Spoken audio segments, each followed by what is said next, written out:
And we are rolling on October 17, 2019,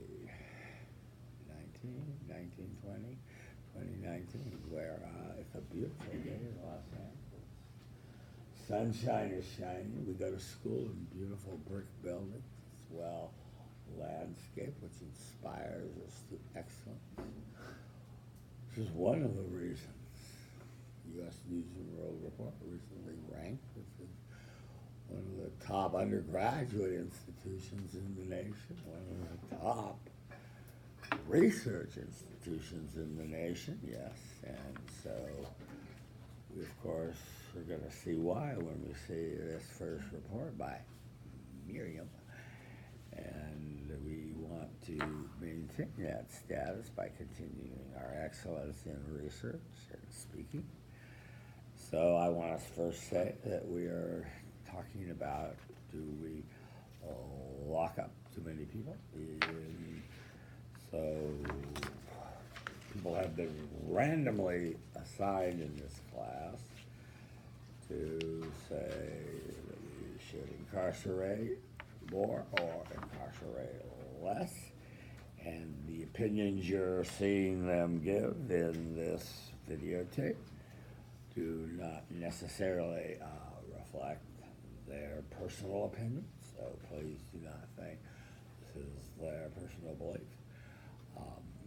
We have a speech stance that we take that I want to share with you, Miriam, which is called the power stance. So your feet should be a little wider apart, like a tripod, so you won't sway. And especially don't put them together, because it's easy to tip you over, see? And yeah, and let's see. Yeah, that's good. Hair more. There you go. And yeah, and we get into the power stance. We look around the room. All computers are away. All phones are away. All eyeballs are upon us. We say to ourselves and look around. We say, I respect my audience. My intention is to communicate with them. Say your name and feel the love, and then start your speech, please. My name is Miriam. Oh, one last thing. I'm sorry to interrupt you, Miriam, but we know that the definitions are standard. So, for sake of time, you can be flexible. You don't need to give the definitions unless you think they're absolutely crucial. Okay. You can just go right to what's the problem. Okay, so just go right to what's the problem. So let's begin with our policy analysis, and Miriam has taken the negative side of the question that the United States should incarcerate so many people. So let's hear what the problem is, Miriam. Can I start? Well, it's up to the timer. Who's my timer? Okay, can you start? Have you arranged time? She's going to go 4, 3, 2, 1, half. A fifth is that you have 5 minutes and 17 seconds before you're considered overtime, okay? Thank you. Okay, begin.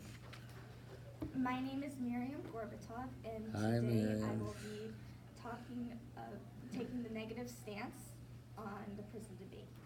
There are 2.3 million people locked up in our prisons, which means that these are 2.3 million fewer criminals no longer murdering, raping, or creating havoc in our cities.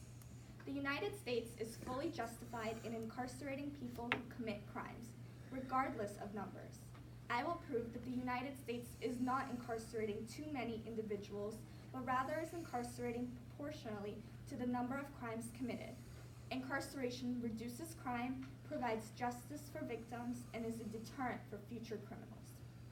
The United States incarceration rates are proportional to our crime rates.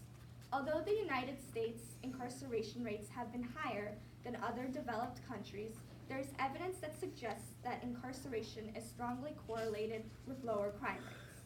An annual report by the FBI found that serious crimes have substantially decreased and the violent crime rate fell 49% between 1993 and 2017. If you commit the crime, be prepared to go to prison, because the decrease in crime rates show that incarcerating to the fullest extent is working for our country. High incarceration also creates a deterrent for future crime. This can be summed up by the deterrence theory of punishment, which according to researcher William Rhodes states that criminal punishment is justified because punishment reduces or deters crime. As such, this could explain why there was a dramatic decrease in crime after the tough on crime era. Additionally, longer prison sentences can deter crime by allowing for more intensive re-entry training. Longer sentences reinforce the expectation of future punishment. Inmates released after spending a significant number of years behind bars are older and physically incapable of committing extremely violent crimes.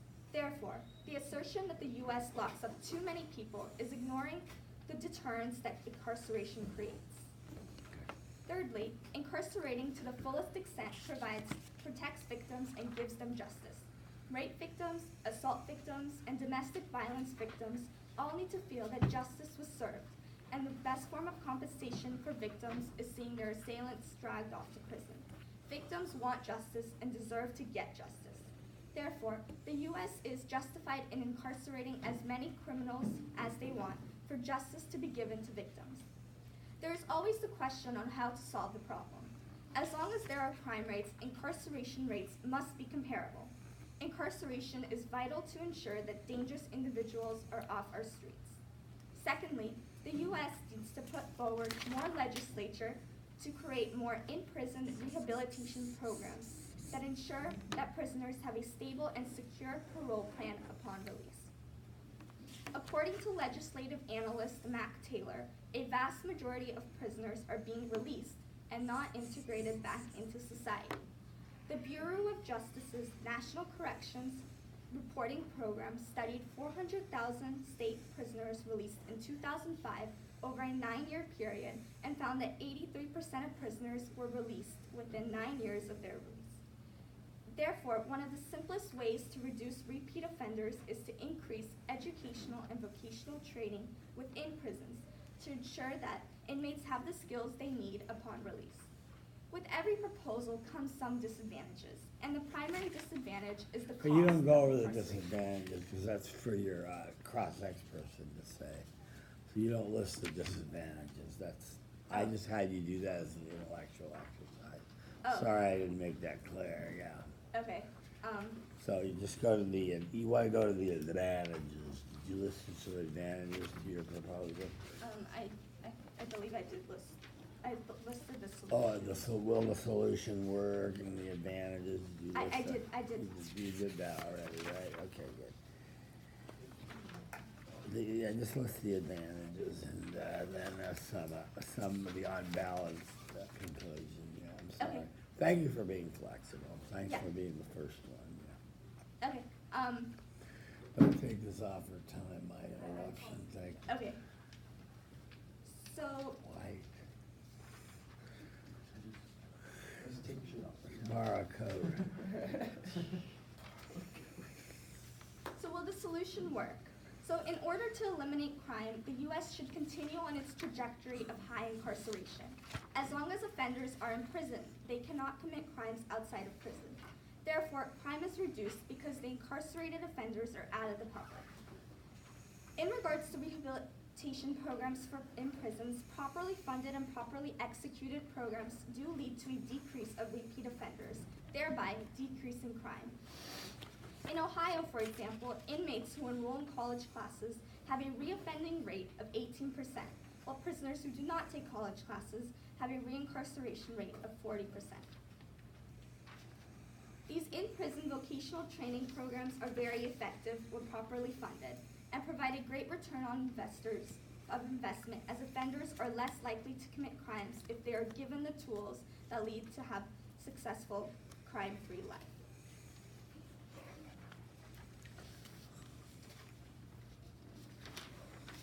High incarceration is the solution to our crime problems in the U.S., as we need less criminals out on our streets, not more. Public safety is of the utmost importance, and we should be sympathetic to victims and give them the justice they deserve before sympathizing with rapists and murderers and letting them run free. High crime will always equal high incarceration because there is no price that can be placed on a life saved. Thank you. I now stand open for cross-examination and points of clarification is the last thing you say. Go ahead and say that. I now stand clear for cross-examination and points of clarification. Just give her a nice round of applause. Yeah. Okay, great. Thank you for being so flexible, and let me just repeat what just happened there. What you saw Miriam do was run out of time a little bit, but I don't want you to read the disadvantages to your own proposal. That will come. I only ask you to write them up so you know what to expect in cross-examination. And the second thing is you do want to list whether your proposal will work the solvency, and you do want to list some advantages to what you're proposing, the thing you're proposing. And the last little paragraph isn't bad. If you have the time to do the unbalance, which is to say unbalance, it's better to have a safe society than to have a promiscuous, blah, blah, blah, blah. And it's like, so unbalanced, let's keep things the way they are. Okay, so is that clear to everybody? The ad hoc changes we made and how the presentation should work? Everyone on the clean, are you on the clean train? You showing your goof and how much you love him? Thank you. Now he knows you can put the phone away. All right, good. So she now stands open for cross-examination. And let me just find your last name. Gorbachev, is it? Gorbachev, there we go. Okay. All right. And you now stand over for cross-examination. You're volunteering to do the cross-examination, right? Okay. And your name is? Raylynn, last name Uberstein, with a U. Uberstein, right? Yeah. Raylynn, right? Raylynn Hope. Yes. Come on down. Do I just stand up? Oh, you have to stand next to her so you fit in the camera, yeah. Yeah, real close to her, and yeah. And now let me give you some more weird stuff. You do not stand real close together because I have a crummy camera, and yeah, and I can't fit you all in. Boy, you're tall. Okay, I got you now.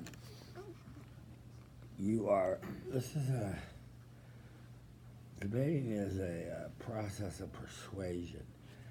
So you don't look at Miriam and vice versa. You look out at the audience. So you don't look at Miriam and say, Miriam, wasn't your evidence 3 years old? You always look out here. So don't look at your opponent when you're asking questions.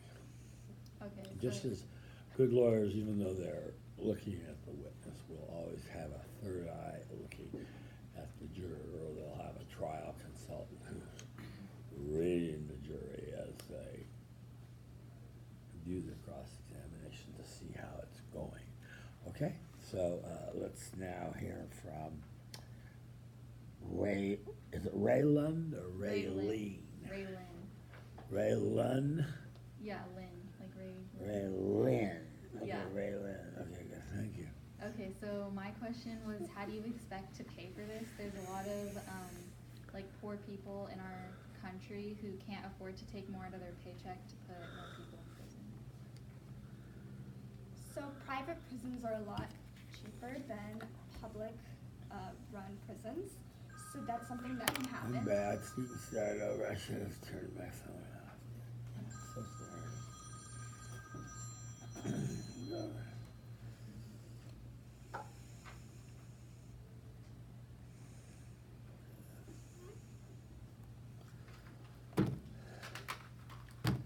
All right. Okay, my phone is off. All right. Okay, let's have the question again. We'll just start again, please.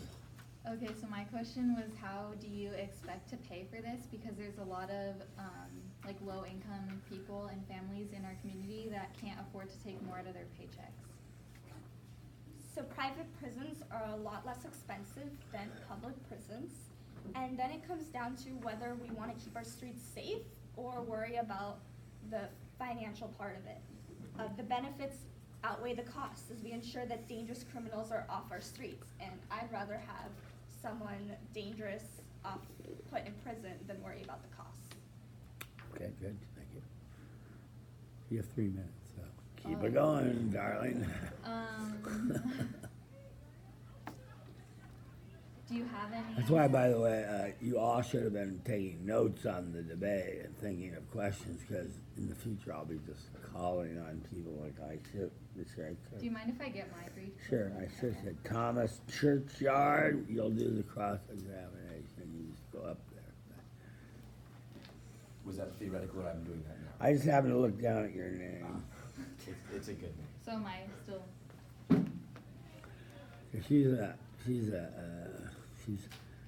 She's gonna continue, so stop the time. We're learning on the first one. Okay, keep going, you have about 2 minutes left. Remember, don't look at her, face the audience. Sorry, 1 second. What are you gonna do to regulate the for-profit prisons, since I know a lot of times they're not as good of conditions as like federal or state prisons, because private people are owning them and they don't wanna pay as much, they only own it to get money, basically.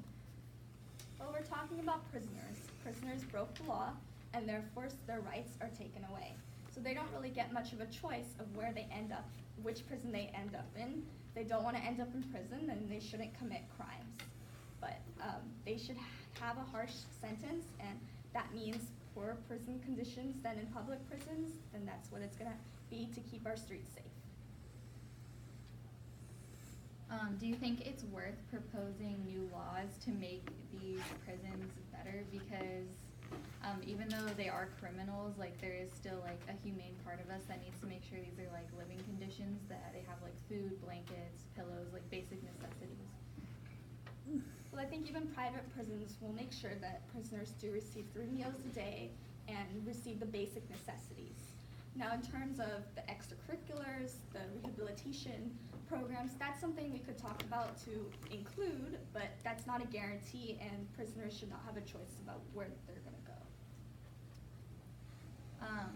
What are your thoughts on a new topic? What are your thoughts on minimum sentences? Minimum sentences, like shorter. Yeah, so like, yeah, mandatory minimums, yeah. Mandatory minimums. I think prisoners, it's been proven that prisoners who are older are less capable of committing crimes. So I do think that prisoners should have mandatory minimum sentences. They will learn in prison, perhaps not commit those same crimes outside.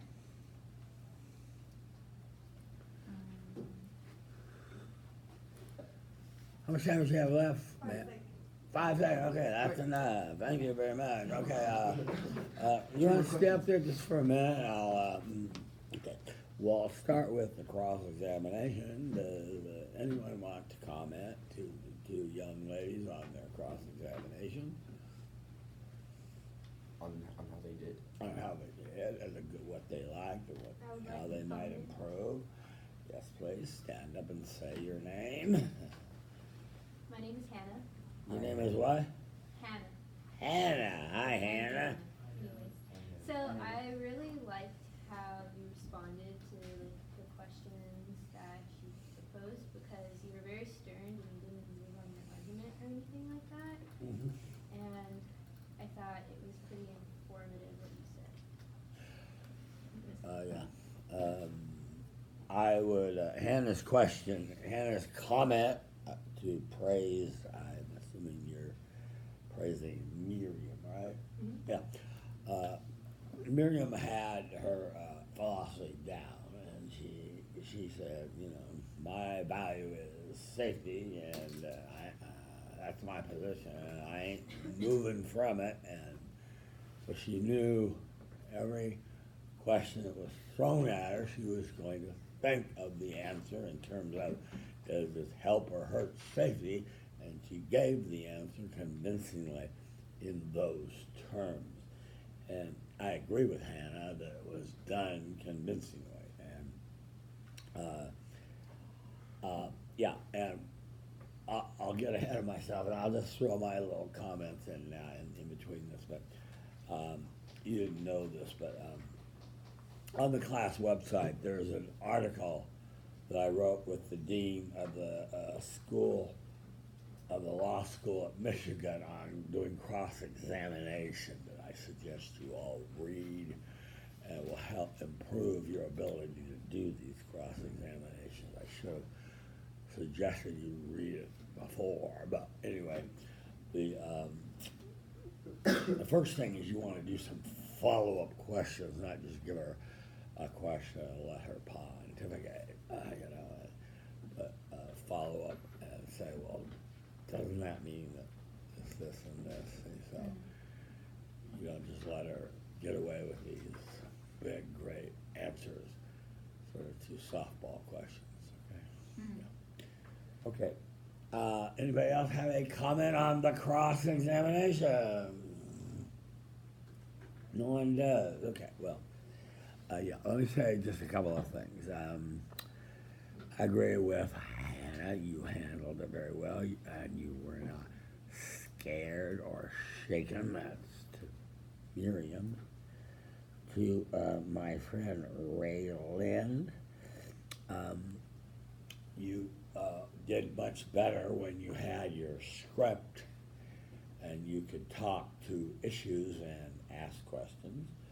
Remember not to look over to her, but to look out at your audience and try to involve them if you can in their questioning. And I think that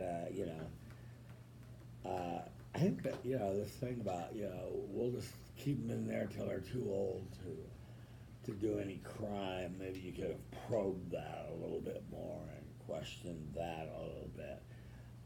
But you were a good first cross-exer, so thank you for being the first one. So good job. Okay, so let's. You can take a seat now. I'll talk a little bit to. We talked to you a little bit about your brief, okay? So the other briefs I'll just talk about her oral presentations. I can improve your briefs a little bit for future reference. I think that it's kind of funny. I usually like to start with the affirmative, but this worked out okay. It was fine. You all could follow it. Remember to skip the definitions, but do not leave them out of your brief. I want you to notice that even though her brief, she followed the format that was given to her. Stay in the power stance with your feet wider, like you're a tripod, remember? Okay. She followed the format in her brief, but in order to be most effective for her 5-minute presentation, she took portions of the brief and changed it, correct? So that she could be more persuasive. And that's what you're going to be able to need to do you're not going to be able to, if you just start at the top and start reading, you're going to be cut off at 5 minutes. You're going to only be getting through what's the problem. And that's not going to be very effective, see? So, the other thing is I want you all to see that this was done in the Chicago style footnoting properly and done properly so one could easily see what the footnoting was. My one little quibble, do not ever print on two sides of the paper, so thank you for not printing on two sides. The evidence is all mostly the criteria of being recent. So I appreciate that. My one suggestion, and remember this is real important, is your audience can't read your brief, so they don't know the footnoting. So say orally, if the FBI concluded that, the recidivism is high among college students, say, in a study done in 2018. Okay. Because, it's down here, I saw that's Yeah. true, but you say it to them so they're more impressed with Okay. credible recent studies. Okay. Yeah. And, and the same with the, I like the way you also presented some emotional evidence, shall we say, by saying murderers and rapists, other people like that are, trying to victimize society, need to be separated from society. So it wasn't just a analysis from a tower on high with just statistics, but you sort of present a human face to it as well. The other thing is, I want you to remember, if you have 2 or 3 proposals that you're advocating, then you should have a piece of evidence for each proposal that says that proposal will work. So there should be a parallel structure, and you did. So your solution that the solution will work was good. Do not forget to read the advantages, and the advantages can often flow from your solving the problems you isolate.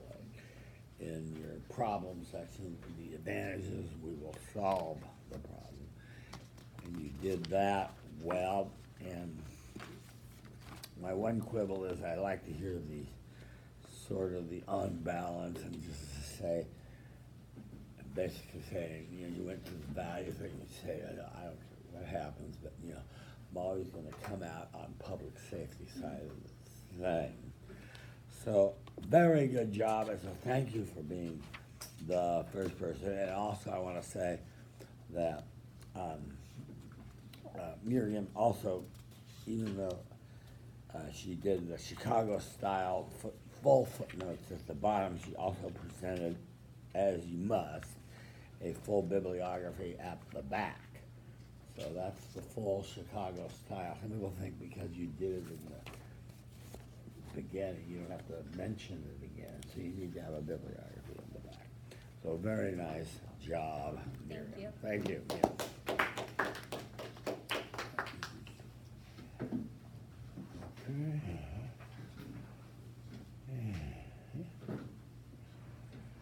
All right, okay. Do we have another volunteer? Prefer to have somebody on that's been assigned the affirmative, so we have a little variety in our life, but is there a volunteer for the affirmative? Yeah, okay. Well, I want to do one other thing, if I might, just as a little, is Benjamin in the house? I am. What side are you, Benjamin? Affirmative. Thank you, sir. And is Hannah in the house? Yeah. What side are you, Hannah? I'm affirmative. Could you use your public speaking voice and be Yes. loud, please? Affirmative. Yes, I am here and I am affirmative. Be proud of that, Hannah. Come on. Mr. Churchyard, what side are you? He's not here? Did you Okay. say Tom Churchyard? Tom, it Oh, says yes, that's Tom me. Churchyard. My name is isn't Tom that your name? Churchyard, and I am on the negative side. Okay, thank you. We should lock him up. Okay, well, lock him up and throw away the key. Okay. Yes. Leo Syker. I am here and I am also on the negative side. Thank you, Leo. Okay. Sharia. I am here and I'm also on the negative side. Okay, thank you, Sharia. And Miriam, we know was negative. And Ariella. I'm here. Affirmative. Thank you, Ariella. And Grayson. I'm here. I'm on the affirmative side. Very good, Grayson. And is it Lalit? Here, I'm negative. You're negative. Very good, Lalit. And Darius. Mr. Schubert. Square. Okay, he's nothing. Okay, Raylynn. I'm here. And I'm negative. You're a little louder, please, for Negative. future communication in class. Henry Weinstock. I'm here, and I'm affirmative as well. Thank you. Henry Zane. Here, negative. Thank you, Zane. And Douglas. Douglas Wright, Douglas is yeah. He's here. He might be in the bathroom, and he's walking in the door. Oh, here he comes. Douglas He's wearing a Wright. white He's wearing a shirt. white shirt. He's wearing a white shirt too. Okay, Douglas Wright, are you affirmative or negative? Very good, very nice. Thank you, sir. Okay, good. All right, again, I just will, before I randomly call on somebody affirmative, would there be a volunteer that would want to go be, that's affirmative, that would want to do their speech next? I'll go. Okay, thank you. You're affirmative? Who's I'll go? Grayson? Grayson, Kubo? Kubo? Yes. Very good. Come on down, Grayson.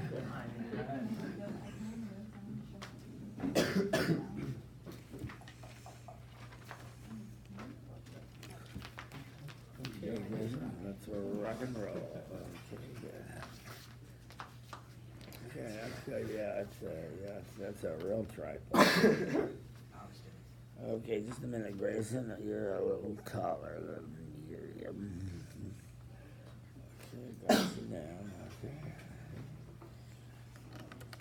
All right, Grayson, tell us why the United States incarcerates too many people. We're about to hear from Grayson Kubo, which I will remind the people of America and the world. He was assigned this randomly. We don't know what he believes. Yeah, okay, here we go.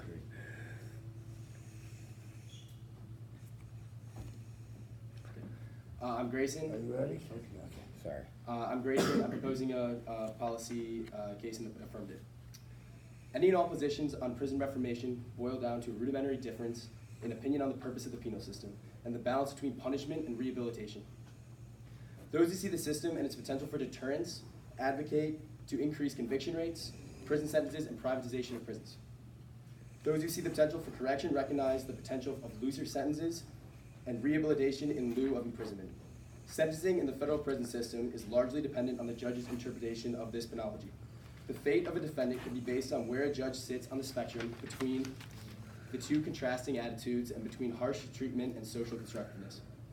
I will argue that over the last 4 decades, the United States FBS has swung too far to the side of harsh treatment for the sake of deterrence and public safety, particularly in the case of nonviolent drug offenders, and that the federal prison system should adopt a policy more friendly to the socially constructive attitude due to racial concerns, as well as the ever-increasing cost of housing inmates. The United States saw the violent crime rate decline by 62% between 1994 and 2015, according to the Bureau of Justice Statistics, a report from 2018. That same report said there was a slight increase from 2015 to 2018, going from 0.98% incidence rate to 1.18. However, in 2017, only 7.9% of the federal prison population were violent offenders, with 47% there for drugs and 5.9% for property crime. While violent crime has had a slight increase in recent years, property crime and burglary have dropped significantly in the same period. In addition, state expenditures on the federally instigated war on drugs have grown from $6.7 billion to $59.8 billion in 2017. Another issue caused by the United States war on drugs through the 1980s and 1990s was the racial disparities between inmates, especially among drug charges. The incarceration rate per 100,000 for white men in 2017 was 397, whereas for black men it skyrocketed to 2,336. Recent estimates suggest that the number of individuals in prison for drug-related offenses has increased more than tenfold since the 1980s and disproportionately affects black men.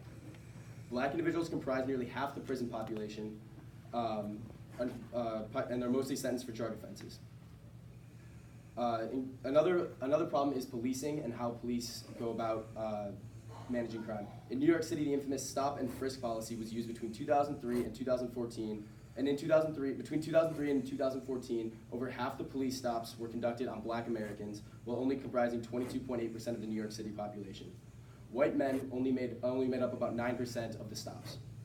Blacks in New York City were 2.5 times more likely to be stopped and frisked, leading to a greater chance that they can be caught for things as simple as a simple cannabis possession charge. The U.S. has the highest rates of incarceration in the world at 655 out of every 100,000 citizens, beating out El Salvador, who only has 618 per 100,000. The number of prison inmates jumped from 319,000 in 1980 to 1.5 million in 2016. The number of federal prisoners incarcerated for drug offenses increased from 4,700 in 1980 to 78,000 in 2016. The United States prison system was established in 1891 with the passing of the Three Prison Act, in which funding for the prisons Leavenworth, McNeil Island, and UPS Atlanta was established. Prior to the Three Prison Act, all federal prisoners were held in state prisons. The Federal Bureau of Prisons was established within the Department of Justice to manage the federal prison system. Starting in the 1970s with the war on drugs, there was a huge push towards stricter sentencing and convictions, and the introduction of most mandatory minimum sentencing in the Anti-Drug Abuse Act of 1986. The introduction of the three-strike system, which increased longer conviction rates, was with the Violent Crime Control and Law Enforcement Act of 1994. The Crime Bill of 1994 also added close to $10 billion in funding for prisons and $6 billion for prevention programs, as well as provided for the addition of 100,000 new police officers, only adding to the prison industrial complex. For solutions, for the first thing is decriminalization of certain drug offenses like cannabis possession charges. In 2016, according to the FBI, there were more arrests for marijuana possession than all crimes constituting as violent combined. This, combined with the bias in the justice system, can account for the disproportionate number of minority individuals receiving convictions and longer sentences. Another solution is greater transparency in policing. Data on New York City's stop and frisk policy was not available until 2003, meaning that any progress in reducing racial disparities in policing came only after data started being released. Another thing is the increasing eligibility for drug court. Drug courts were created to reduce recidivism rates by focusing on chemical dependency and long-term recovery rather than traditional punitive measures. Findings from studies conclude that those that graduate the program have considerably lower recidivism rates than those who did not go through the program. However, those that did not graduate the program did not show any signs of lower recidivism rates. An increased emphasis on drug court, increasing eligibility, and improving the program itself could lower incarceration rates while providing those struggling with substances a solution that has less negative long-term impacts than prison time. That time? Okay. 5 minutes and 17 seconds. 5 minutes and 17 seconds. Thank you. I now stand open for cross-examination. I now stand open for cross-examination and points of clarification. Okay. I would like to cross-examine Grayson, if that's okay.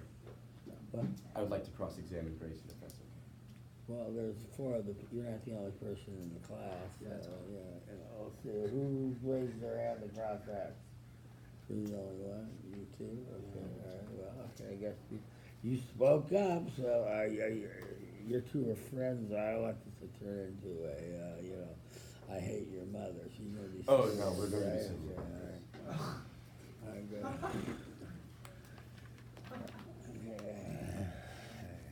My name is Tom Churchyard, and I will be cross-examining Grayson today. Can you stand closer to him, please? Remember, you don't look, yeah, see, there you go. See, you guys are joking already. No, So, you mentioned racial disparities, and you said that... You're looking at him, remember? You're to persuade the audience, we want to be staring at how we're reacting to Mr. Grayson. Churchyard? I should be looking at the audience? We should, yeah, I just did, were you in class when I was talking to? Well, yeah, I thought you were talking about the... No, you're both supposed to be staring at the audience, yeah. Okay, Grayson, we got Mr. Churchyard. Grayson, in your presentation, you mentioned that there was a large disparity between the amount of white individuals and black individuals that were arrested. Don't you believe that this is a police issue rather than an incarceration issue? These people still did break the law and should be punished for what they do. And while I admit that it's a horrible situation, would you agree that that's a situation that needs to be dealt with in the police and not in the prison system? You're looking at him. Well, Yes. Well, I think we need to back up. I think that there's a lot of things that all come together, and I think that before it is a prison problem, it is a justice system problem. And the policing is involved in the justice system, and that translates to the judicial system. That's a great answer. Okay, second question, Mr. Churchyard. So you mentioned that 49% of inmates that are incarcerated right now are on drug charges. Do you not believe that a drug charge is worthy of being arrested and incarcerated because these people are selling illegal drugs, knowingly breaking the law, tearing families apart, pushing people further into addiction, and ultimately killing people? Do you not believe that this is warranted for an incarceration? Well, that's a complicated question, so let me break it down a little bit. First of all, studies as recent as 2018 have indicated there's no relationship between a propensity or having a drug charge and a propensity to commit a violent crime. So the idea that saying keeping drug convicted felons off the streets for public safety doesn't hold a lot of weight. Second of all, when you talk about people who, yes, you're right, they did knowingly, or I assume knowingly, break the law. However, today there are 11 states that have marijuana legalized recreationally, and a lot more that have it legalized medicinally. So to say that these people, as a problem of public safety, need to be kept in prisons doesn't make a whole lot of sense to me. You mentioned that there was an association, that there was no association between violent crime and people that use drugs or were arrested on drug-related charges. Mhm. Would you not assert that someone who is, and I'm not talking about lower-level cannabis charges, I'm talking about heroin dealers, cocaine dealers, do you not think that they are contributing at least semi to a violent atmosphere where people are dying because of their willingness to break the law? Well, I think everything needs to be treated on a case-by-case basis.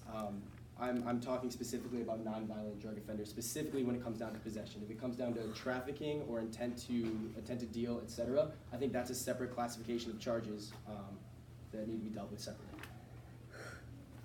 Okay, you have a fourth or fifth question? No further What's questions. this, how much time does Mr. Churchyard have left? 10 seconds. That's enough, okay. Thank you so much. All right, stand there for some feedback for the two of you, both of you, yes. Okay, let's hear some comments from the class. What did you like? How could they improve on their cross-examination? Please, class, make some comments.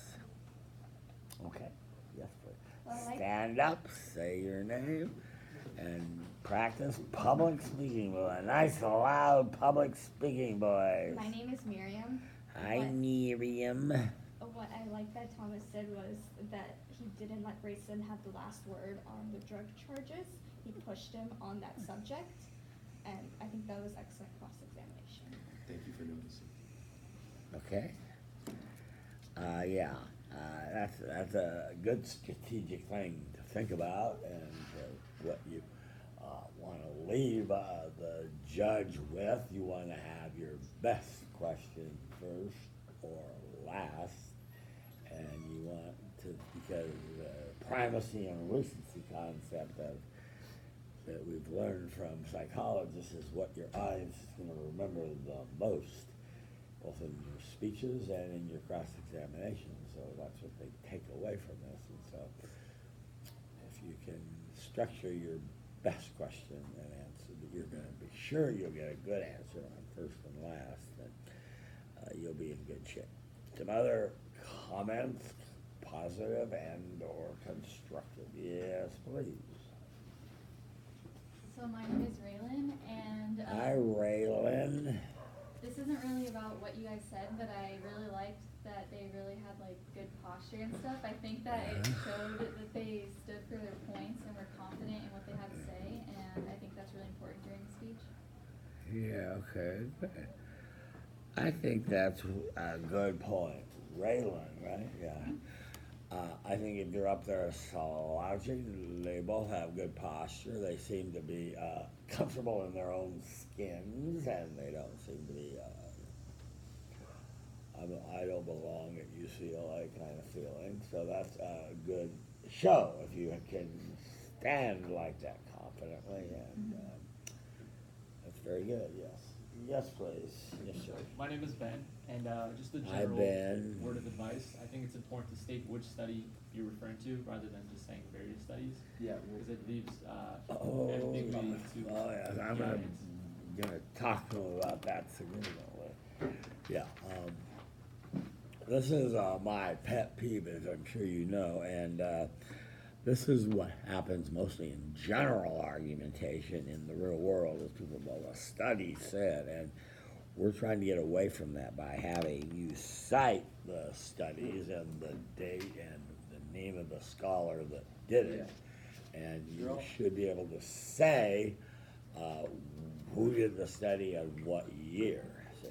Yeah, they're all. I just didn't know if the grading was going off based on the brief or based on the speech, like how he cited. So that's why I did. Well, now And then- you know, then you and said- yeah, then you said- all of you should now know, because I just said it to Miriam. I want to hear you cite the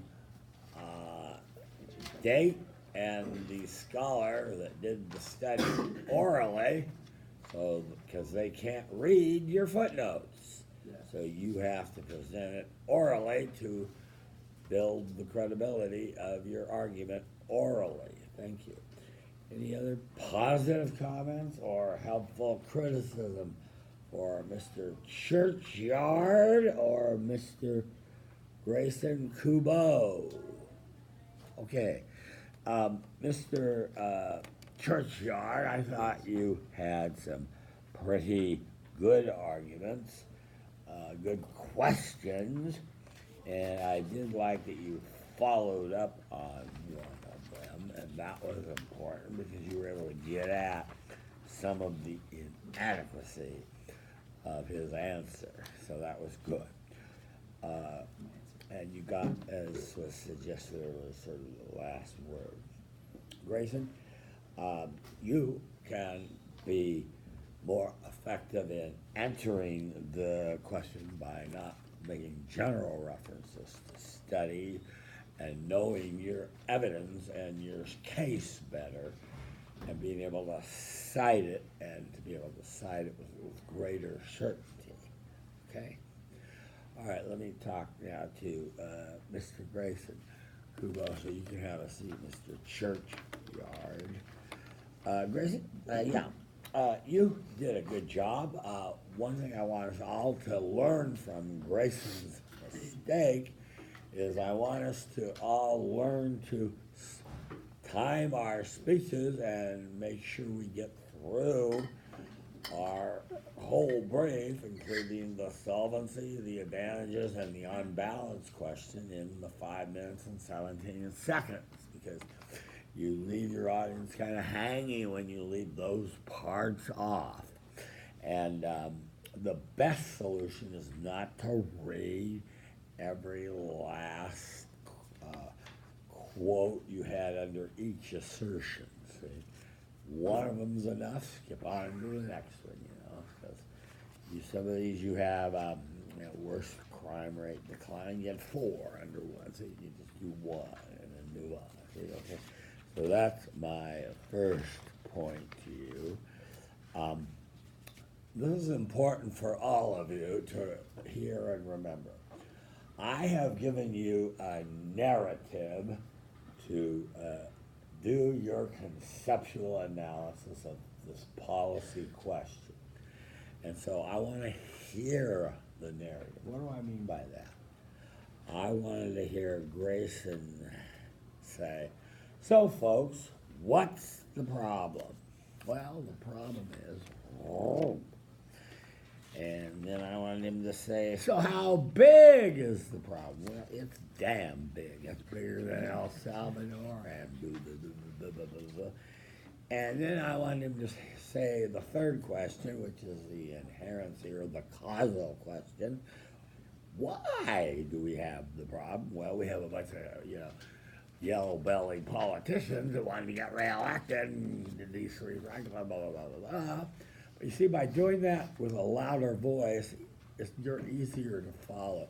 Otherwise, Grayson, what happened is it just sounded like you were just reading a series of quotes down the page. We didn't know what question they were answering or what they fit under, what issue they fit under, see? So do y'all see that? I want to hear voices that make the narrative come alive. Which brings us to the final big important question. What's the solution? Will the solution work? And we didn't even get to this. What are the advantages and unbalance? Does my solution outweigh the disadvantages? And I say absolutely yes. So I want to end on a compliment. You did present this sort of in the, well, how do I say this?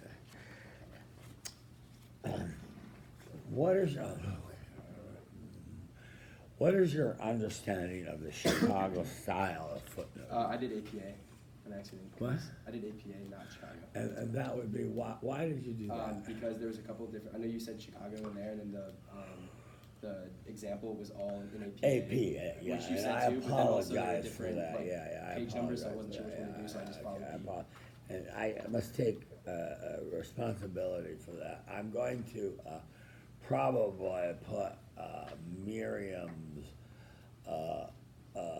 brief on, I'm gonna substitute those for, and a couple other people, if you don't mind, so that there's no more confusion, so I'll take No, I had responsibility, it in, but yeah, I you just do changed it. I know it how is, to yeah. do I Chicago, made a choice right? to do APA because I thought that it would be based on the example. Okay. Yeah. But you saw in the prompt Yeah, that yeah. it said Chicago, right? Yeah. You just thought I was lying or something. Well, I just wasn't sure. Okay, that's cool. Okay, I'm being sarcastic. It was a fair decision you made. Okay, thank you, Mr. Grayson. Okay, do we have another volunteer? Just a minute, let me fill this in real quick, Mr. Grayson.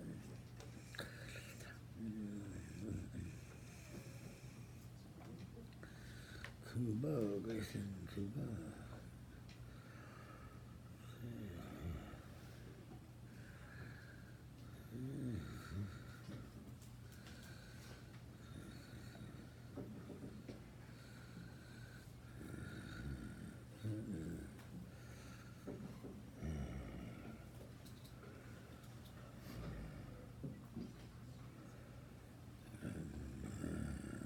Okay.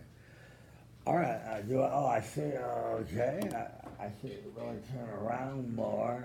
I've been picking from the front, so I guess I'll pick, mind if I pick this gentleman here? You Oh, can I'm go affirmative, next sorry. after him, okay. I'll pick this. I'm affirmative. I didn't know. You're affirmative, okay, well, you're negative? Very good, okay, let's see, negative, yeah. All right, very good, yeah.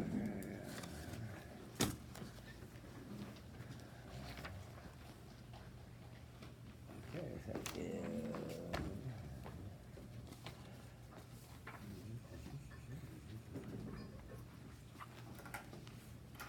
Okay, Raylynn. Is it Raylynn or Raylynn? Raylynn. Raylynn. Okay, Raylynn. Okay, Raylynn. Okay, you're a different level of height. Give me a moment. Okay. We're close. There we go, Raylynn. And is my Apple timer ready? Thank you, ma'am. Again, Raylynn. Hello, everyone. My name is Raylynn, and I'm presenting this motion from the negative viewpoint. Good. The big question is, do we imprison too many people or not? I believe that we don't. The problem is that people fear too many people are being incarcerated, and they also feel that minor crimes and white-collar crimes are being shouldn't be sentenced to prison time. The fear is understandable since according to too many laws, too many prisoners, published in The Economist in 2010, between 2.3 and 2.4 million Americans are behind bars. Another problem is the controversy over mandatory minimums because it costs Americans too much money to keep people in prison. According to the article published in The Economist called Rough Justice in 2010, it costs $50,000 to house an inmate for 1 year in California.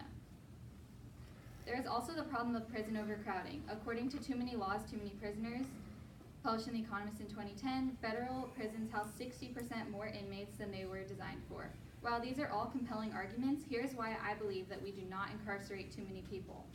First off, drug deaths are increasing as incarceration rates are dropping. While correlation isn't causation, it's something to keep in mind. According to the Center for Disease Control and Prevention, published in 2015, approximately 52,000 Americans died in 2015 to a drug overdose, which was up from 5,000 the year before. They later mentioned that more people died from drug overdoses than car crashes. It has also been shown that people who do drugs or are affiliated with drugs are more likely to commit violent crimes. The U.S. Department of Health and Human Services in 1994 published a study that did a survey of people who did drugs. 26.1% of people doing drugs admitted that they did a violent crime in the past year. Although this isn't recent and the number may have slightly changed, the same idea still applies. We are not putting enough of the drug convictions in prison. Another reason why we are not incarcerating too many people is because of cases like Brock Turner. According to Marina Karen in The Atlantic in 2016, he was a Stanford student who raped a 23-year-old unconscious girl and only served 3 months of his short 6-month sentence. Cases like this make people in our communities feel unsafe. The solutions to these problems are focusing on the safety of our community and being willing to pay to do so. Stop viewing crimes as deserving of prison time or not, keep mandatory minimums, and educate the public on laws and their punishments. The safety of our community is the reason why we put people in prison. We need to be willing to pay the price for the safe communities that we have. They wouldn't be like they are today if we didn't house as many prisoners that we do. Having even less criminals roaming the streets helps to make it even safer and keeps the younger generations from being influenced. The cost is expensive, but this is the price of safety and the well-being of you and your family. We need to stop trying to give alternate punishments for crimes. If you commit a crime, you go to jail.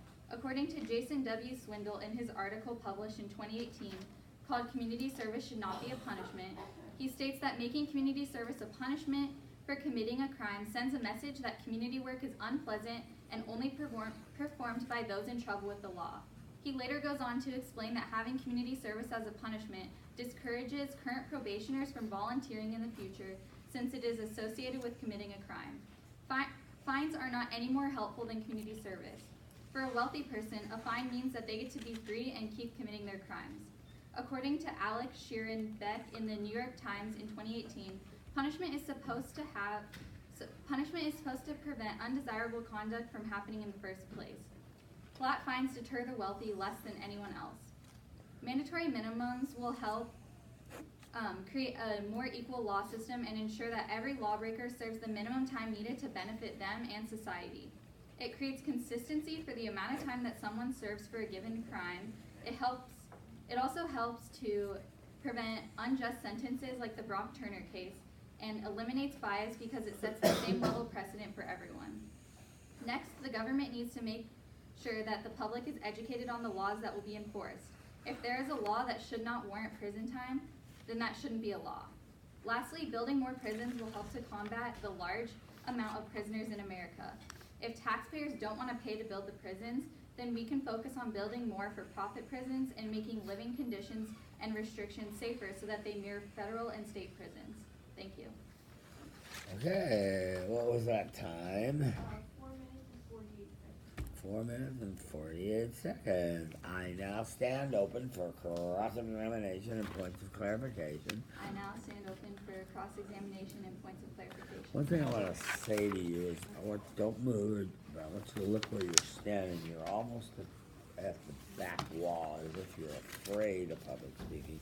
So get into the speaking box which is the green box. Get more in the middle of it if you wouldn't mind. Yeah, and that gives you closer to your audience, see? And that's where you want to be.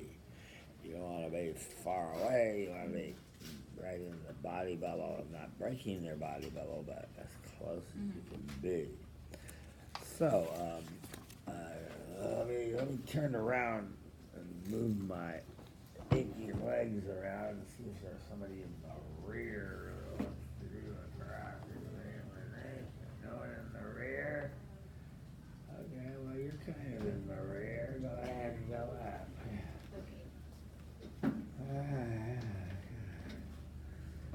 All right, tell me your name, ma'am. My name is Hannah.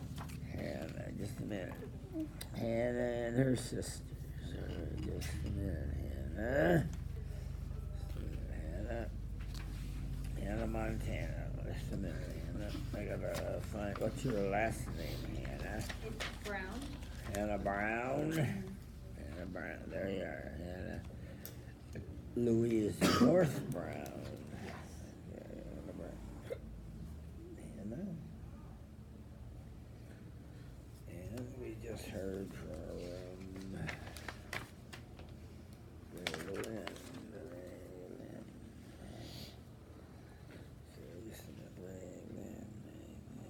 Uberstein.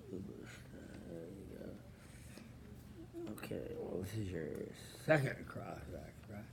Oh, I'm not crossing. I know, but you're being cross-act, so you have 2 grades on cross-acts, doing it and being. So, okay. All right, very good. Okay, well, is the Apple timer ready? Okay, now you're going like this back and forth, like you're. I'm ready. Okay, just stand and deliver and are powerful. And can you get your hair out of your face, put it behind your ears so we can see your face? Other side too. Yeah. Okay, that's much better. Yeah. Good, thank you. All right. So you said 52% people died from drug overdose, which was more than people dying from car accidents. And you believe that these people who are doing drug overdoses should be in prison. Shouldn't they get the help they need instead of prison time? I believe that they should be put in prison so that while they're recovering and getting these treatments, they're kept away from society where they can influence the newer generation or younger generations and from other people. Also, the people who are like doing drugs are more likely to be committing these crimes. So I think that if we're gonna keep anyone in jail, it's the people who don't really have like the right sense of mind at that moment. Okay. Well, why does there have to be 2 choices? Prison or no time at all? Why can't there be programs to help vulnerable people, people who are low income, who can't afford rehab? Well, I believe that rehab should be part of prison. You don't just go to prison to be locked up. I believe you go there to learn things, to become a better person, given You shut the door. There's resources. some loudmouth out there in the hall. Thank you. Sorry. Sorry I interrupted you, but the Yeah, camera's that's fine. picking it up.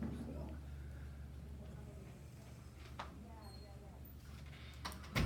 Thank you. That's better. I'm so sorry. We asked the question So, again, oh, please. Ask the question again. Why does there have to be 2 choices? Prison or no time served at all? Why can't there be programs to help vulnerable people? I believe that part of the prison system is helping people for the better. We don't just put people in there and leave them there. The goal is to teach them things and give them resources so that when they come out, they become a better person and able to contribute something positive. Okay. What do you think about mandatory minimum sentencing? I believe it's a good thing because it sets an equal precedent for everyone, and it also allows it doesn't allow things to happen where someone gets a really low sentence for a crime and then someone gets like a really long sentence. It makes it more equal, and yeah. Okay, well, what about the low income people that have to serve time for not a major crime because they cannot afford a lawyer. That's expensive. Well, yes, lawyers are expensive. If you're low income and you're in prison, you are getting like your basic needs met. So if they're already struggling to do that, that might even be like a helpful way. There's also jobs in prison where they can make a little bit of money so that when they get out, like they're still benefiting. Okay. Is that all you have? Okay. What's how our much time? 30 seconds. 30 seconds. Okay, that's fine. You have another one or no? No, I do. Okay, thank you. 2:30. Okay, thank you, Hannah. Okay, let me give a comment or two. Obviously, when you have 3 minutes, it's good to use all your time. It's good to have extra questions, so you have enough to do. Secondly, I would say you always want to have a goal to your cross-sects, to bring something out that you feel is maybe perhaps contradictory or not consistent with her philosophy. Now, when you think about it, remember, she was arguing the negative, right? And so she was arguing for being more, shall we say, punitive and locking up a lot of people, right? Mm-hmm. And so you want to try to maybe hit that a little harder and, get at that a little bit more. I know you tried to get at, one of the other things I would say is you might want to try, since you didn't fully cite the studies or the names or the dates or the times, I realize it's hard at this juncture. But ask her, what was the date, who did the study, how many people were in the study, and how did they reach this conclusion? Try to set some doubt in on the study, see, so the audience has a doubt.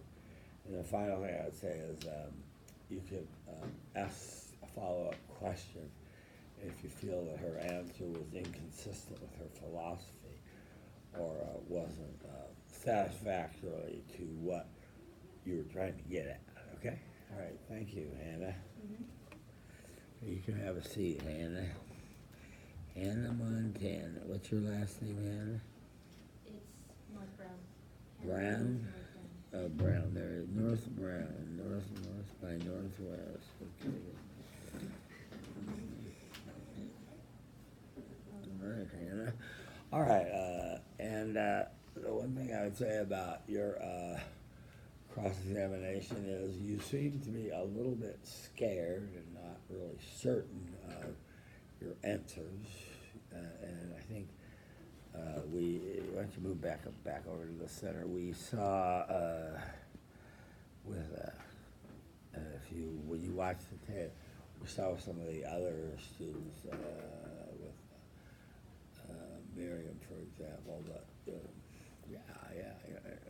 I know that, yeah, I want to lock them up, I want to throw away the key, so get that feeling of, I want to protect society, and so give us more of a feeling that you really believe your philosophy and that sort of thing.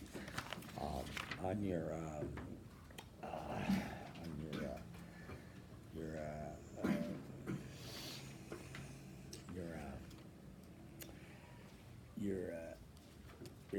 overall case, I mean, I like the way that you did the Chicago styling, and I like your idea for keeping mandatory minimums and keeping these people away from society as long as possible.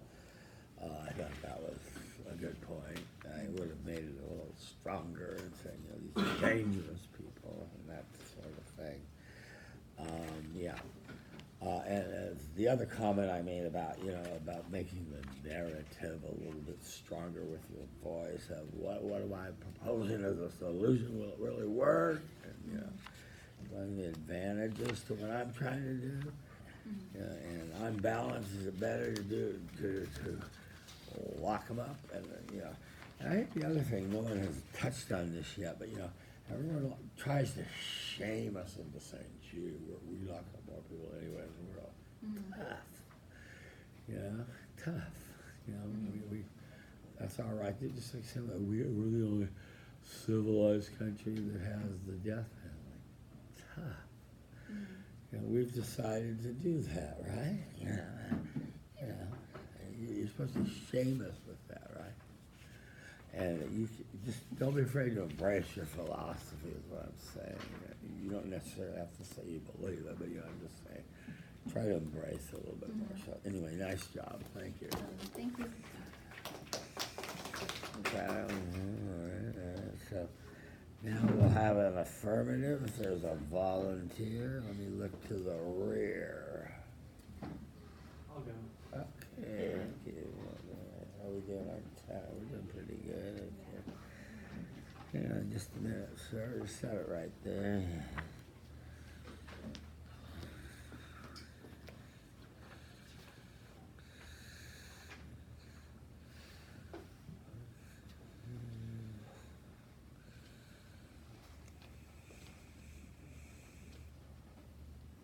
Okay, all right.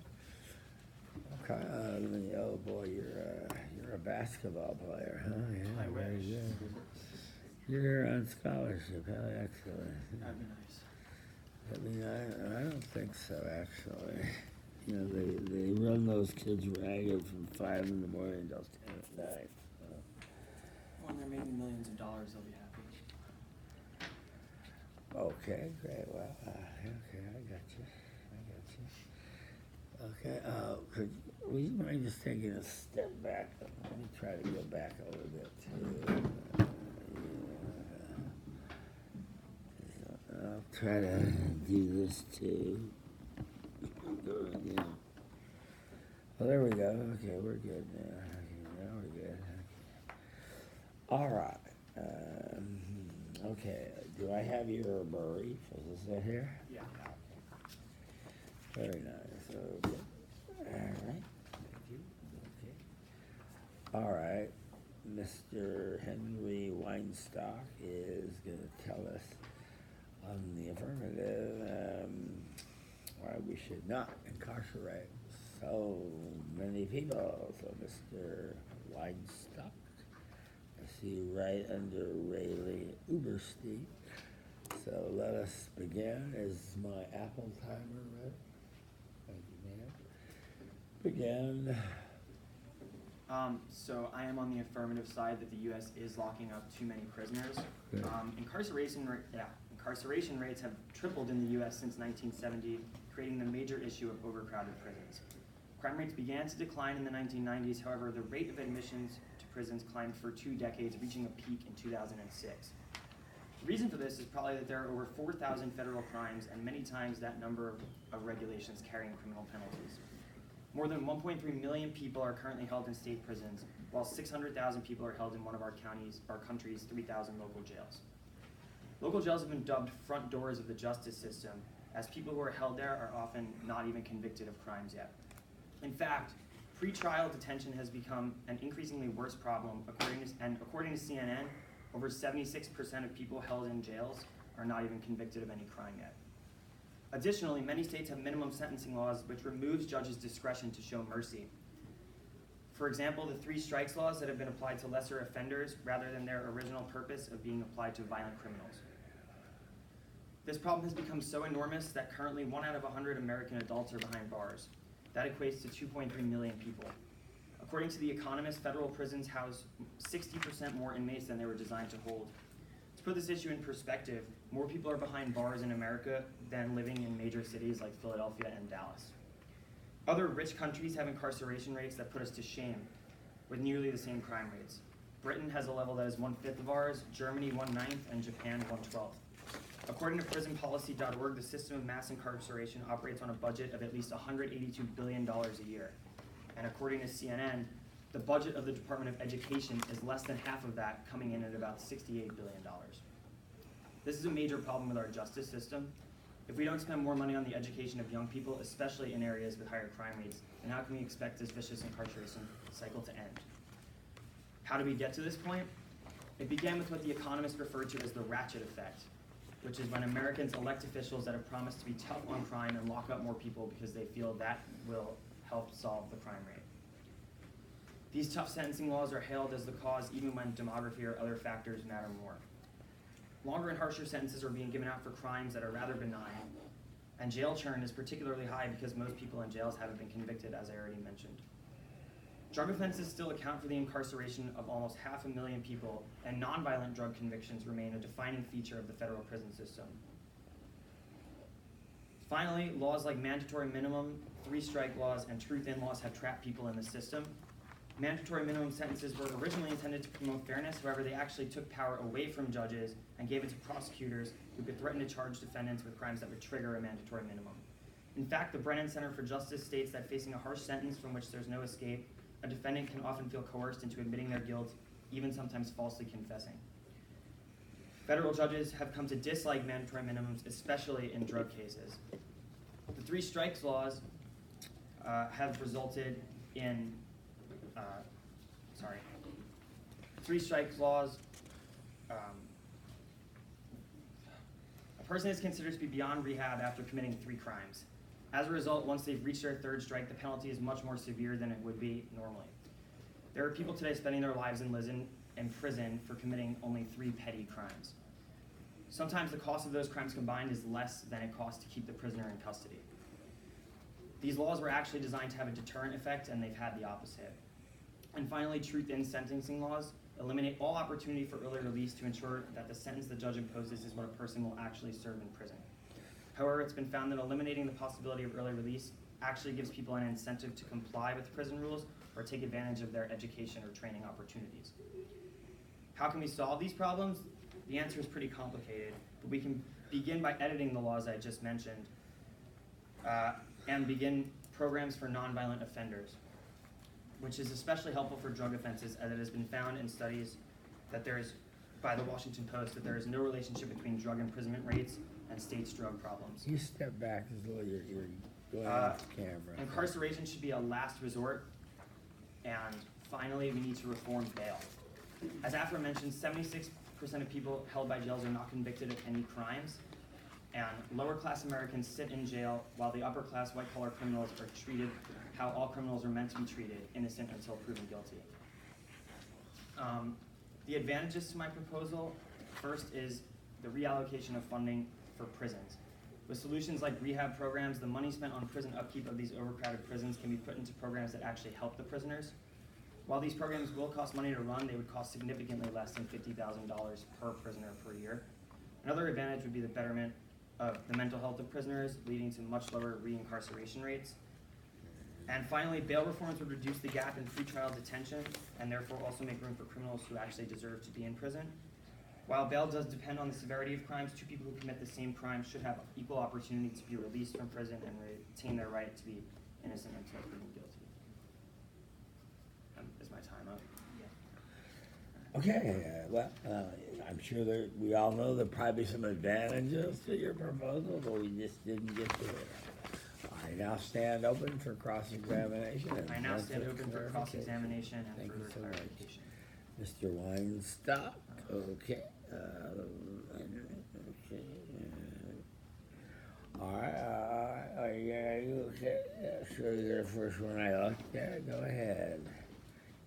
Miriam.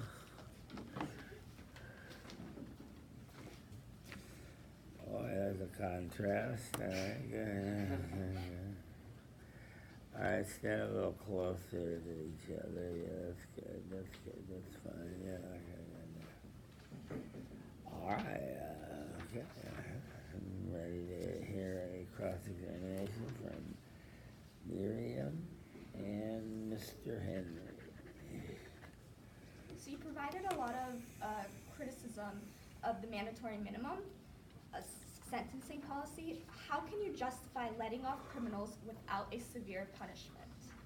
Don't you want to protect society? Why would you let them out early? I do want to protect society, but even federal judges, who are obviously paid to keep the justice system in order, have come to dislike the mandatory minimums because the mandatory minimums don't only apply to violent crimes and rapists, they also apply to petty criminals and other criminals who just aren't, it's not as serious and it's not necessary Oh, for look them at to her. be locked up for a certain amount of time that they're given with the mandatory minimum. There are other ways that they could be helped more, and we could save money and space in those prisons by letting these, smaller drug offenders and nonviolent offenders out and just get help that they need rather than keeping them locked up, wasting space and money. Very good. So drug offenders and nonviolent criminals, they did still commit a crime, and there is no better option for these people because we have not built enough rehab centers for all the drug addicts that we have and mentally ill individuals that we have. Right now, our prison system is the #1 mental health facility for these people. At least these people are getting 3 meals a day, a roof over their head, and they're getting some medicine. So it is the better alternative than living on the streets and throwing needles everywhere and defecating in our streets. That might be true, but part of my solution was going to be setting up these federal rehab facilities. I know that there are plenty of outreach programs, especially for drug abusers and drug users who have been in prison. There's plenty of them. My father works in one. There are lots of options for rehab and lots of other options. And yes, Uncross your arms. it isn't mandatory that Like these to people see. go there, Yeah. but there are those options, and what I propose is that we build more of them and take some of the money that we're spending on keeping people in prison and put that money towards building those federal rehab centers. Okay, good. But until we have those centers, there's no other choice for officials but to put these people in prison. I'd rather have the streets safe and keep the needles off the streets and keep the drug addicts off the streets. And the only way to do that right now is putting them in prison. Or we can start actually putting the rehab centers out. I feel like it's time to stop just waiting for it to happen and time to start actually, doing the action of building the rehab centers. Yes, for right now, till next week, till whenever they're built, that might be the best option, but going forward and moving forward, that is not the best option. And, I think it starts with changing some of these laws to have more clarification on who actually gets the mandatory minimum. And it's bad that people can get out and people can reoffend and keep doing the drugs and selling the drugs, but that if we're ever going to make anything better, I think it starts with building the rehab centers and stop putting them in jail. So I want to move on from that question so I can cross-examine some other points. You mentioned that other countries have lower incarceration rates. Why do you think that matters? Because they have virtually the same Look at crime that. rate as us, and that's why it matters, because we are just as developed as those other countries. The crime rates are very similar. I don't know exactly what they are, but they're very similar. And the fact that we are locking up 1/12 and 1/5 and 1/9 or they're locking up all those numbers of the people per capita that we are, just means that clearly, they're doing something right and we're doing something wrong. So actually, our crime rate was a lot higher than Britain's and Germany's in the 1970s, 80s, and 90s until we started locking up more people. So that proves that locking up more people has helped keep society safe and has lowered our crime rates. I have a statistic somewhere, I guess that I didn't put it in my speech, but it was something like a 10% increase in locking up criminals only creates a 0.5% decrease in crime rate. So, and also I know I've read that recently we've actually been locking up less people since like 2010, and I don't think the crime rate has really gone up since then. It's So, yeah. actually gone down. So I think yes, that we've actually, been locking up less people, but that's because all the people who have been committing crimes have been locked up, and that has resulted in less crime, so less people to lock up now. Oh, is that time? Bro, I said time like 2 minutes ago. 2 minutes ago? Yeah, I didn't, be more aggressive. I didn't hear I it. went like this, like I No, wasn't you're gonna cut supposed her to off. say, She was still talking. Time! Stop speaking. Okay. All right. Well, thank you. Stay up there for some feedback. Yeah. Well, this was an interesting 5-minute cross-examination. Very nice. Yeah. We'll start with Miriam. I thought you. I saw you. I just didn't want to interrupt her. Oh, you She was in saw the- it. She was in the middle of speaking. I wasn't going to be like, time, like, Yeah, you don't wanna be a baby, that's good, I appreciate you manned up about it, that's good, yeah. Miriam, I liked your cross-examination, I thought you chose some pertinent issues and brought them in a questioning form to a way that were, in a way that was, sort of got at the issue for your opponent. I also think your opponent wasn't particularly shaken completely by your questions. He knew his stuff too, so this was a more even debate in that respect, you know. So he, you know, had some ready answers with a couple of exceptions. He didn't have the studies and stuff at hand. Are you going to use the same excuse that you copied you didn't know the Chicago stuff? No, it's not that I didn't know. I read that, and then I looked at the example, and that's what it looked like, so I just tried to make it as close to the example. Or you hate Chicago, or you... Yeah, I'm from New York, so I don't really like Chicago. I don't know. Okay, or whatever. Okay, yeah, all right, okay, that's fine. Okay, and I just thought that I thought that you nicely incorporated your philosophy of where you stood with your side.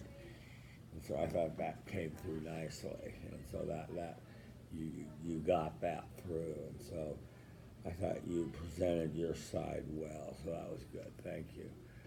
Okay, let me talk to him now about it. Your cross-ax was good. Get out of the habit of crossing your eyes. You look like you're afraid or you're defensive, see?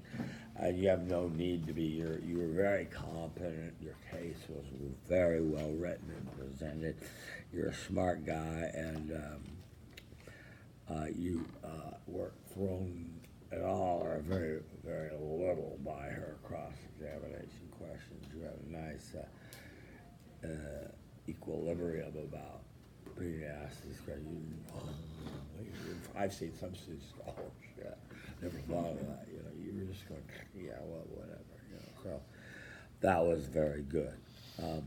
So you responded to the cross-examination questions well. And one thing I like, I was going to say this to Miriam, you also sandbagged the answers in the sense of you sort of gave kind of nice long answers and sort of monopolized a little bit of the time, which you should try to ask short-ended, close-ended questions so he doesn't get softballs and he can go, well, my studies, and so there's more information favorable to his side that gets in the ears of the audience. So you handled that well, so thank you. On your case, yeah, I thought you had a slightly different approach, and I like that. I would just remind you, as I've said to others, just a little bit more with the voice of the narrative, so that we're real clear where you are. And if you're going to make this shaming thing, then give us this thing that, you know, it's it's not justified, and they have the same rate, and they do better with less, and that sort of thing. I also, when we have this, you using MLA or whatever it is you're using here, we didn't get a lot of dates or oral citations for the credibility of your evidence presented orally, and that I think hurt you in my mind, because I wanted to hear. You had them in parentheses and stuff, but I wanted to hear that, and that your audience needs to hear it too, because I read it and saw it, but they don't get to read it and hear it and that sort of thing.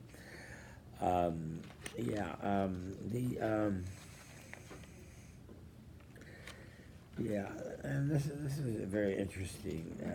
The solution was, you used a very interesting phrase called editing certain laws that created incarcerations, and it was not a term of use that you got in the literature about editing and modifying. Is that the idea? Yeah, I mean, yeah. Yeah, okay, that's good, yeah. And the Board of Editorials was good, and the nonviolent activists, and the whole thing about using incarceration as the last resort and bail reform was good. You skipped short sentences, I guess, because out of time.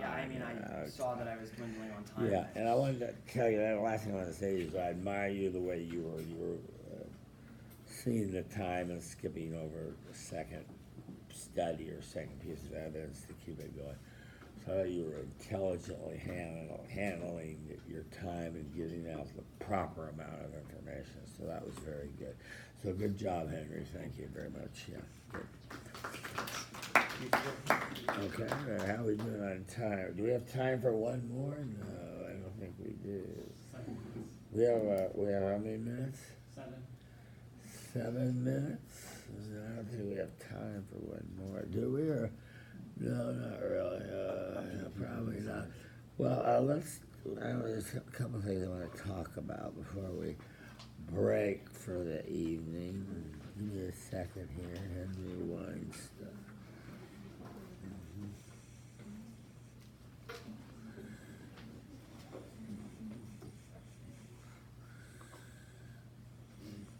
Okay, very good. Okay. All right. So I hope that. By the way, thank you so much. I hope that the people that did not go today will, how do I say, will learn from what you saw people do and don't just make the same mistakes, but modify your briefs and make some changes. It will give you a better chance to get a better grade and read the cross-ex article and think about, make sure I'd appreciate it if you would present it in the Chicago style and present orally the evidence citation of the Harvard study in 2019 instead of the same A study, and more emphasis on the narrative of what your arguments mean, and a little more comparison between them and what the standard people are saying would be good. Any questions about what you saw today? Yes, please. How was the grading going? It's gonna be great. Like, I is guess it- you didn't hear me when I can just tell you right now how the grade is gonna be. It's out of 1, 2, 3, 4. It's out of 200 points, and your oral presentation is worth 50, and your written brief is worth 50, and your cross-examination is worth 50. And when you give a cross-examination, it's worth 50. So and that adds up to 200. Is that what you're asking? Yeah, and kind of like, is it going to be like on a curve or anything, or is it just going to be? Sure, I'll make it on a curve. Yeah. Okay. I'm a very fair and lenient grader, but remember, this whole thing is based on your cumulative total at the end of the class. So don't think I'm not going to say you got an A on this or a B on this. You should just think Just the amount of of points. accumulating lots of points throughout the quarter. Oh yeah, there's one other thing I wanted to say to all of you, by the way. Okay, Mr. Churchyard, thank you. There is an opportunity for extra credit. We will be hosting a debating tournament on campus November 9th and 10th. That's a Saturday and Sunday here in Luskin School of Public Policy. So, and we need people to be judges or observers, that kind of thing. We have a little videotape and a booklet that tells you how to judge a debate. But if you're interested in earning 100 points of extra credit for the class, then let me know that you'd be interested in doing that, and that you can, and it'd be a very good experience for you to be on the other end of arguments and having to make decisions. Yes. How should we let you know? By email? Tell you You can tell me, you send me an email, tell me in class. I'll probably have maybe a sign-up sheet or something. Okay, yeah, let me know. Okay, all right. Any other comments or questions? Okay, all right. Okay, our work is done. Return with others.